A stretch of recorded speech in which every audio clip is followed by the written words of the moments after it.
মার্কিন president Donald Trump Saudi আরবকে ন্যাটোর বাইরে যুক্তরাষ্ট্রের অন্যতম গুরুত্বপূর্ণ মিত্রের মর্যাদা দেওয়ার ঘোষণা দিয়েছে। গত 18 নভেম্বর হোয়াইট হাউসে সৌদি যুবরাজ মোহাম্মদ বিন সালমানের সম্মানে আয়োজিত নৈশভোজে তিনি এই ঘোষণা দেন।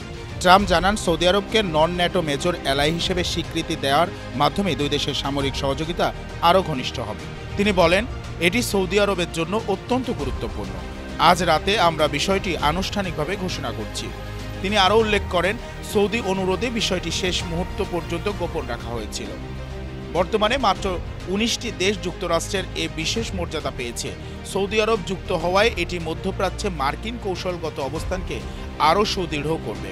নৈশভোজে ট্রাম্প গাজায় শান্তি প্রতিষ্ঠার জন্য গঠন হতে থাকা আন্তর্জাতিক পরিষদেও যুবরাজ মোহাম্মদ বিন সালমানকে অন্তর্ভুক্ত করার প্রস্তাব দেন। ভবিষ্যতে এই পরিষদের চেয়ারম্যান হিসেবে দায়িত্ব নেওয়ার কথাও ট্রাম্প আগেই জানিয়েছেন। এদিকে যুবরাজ সালমান যুক্তরাষ্ট্র সফরে এসে সামরিক চুক্তি, পারমাণবিক সহযোগিতা, কৃত্রিম বুদ্ধিমত্তা এবং মার্কিন বাজারে সৌদি বিনিয়োগ বৃদ্ধির বিষয়ে আলোচনা করেন। তিনি জানান, যুক্তরাষ্ট্রের সৌদি বিনিয়োগ $60,000 কোটি থেকে বাড়িয়ে $1 লাখ কোটি করা হবে। এছাড়া অত্যাধুনিক F-35 যুদ্ধবিমান কেনা নিয়েও আলোচনা চলছে।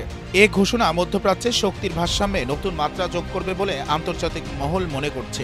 দুই দেশের ক্রমবর্ধমান ঘনিষ্ঠতা আগামী মাসগুলোতে বৈশ্বিক কূটনীতিতে গুরুত্বপূর্ণ প্রভাব ফেলতে পারে।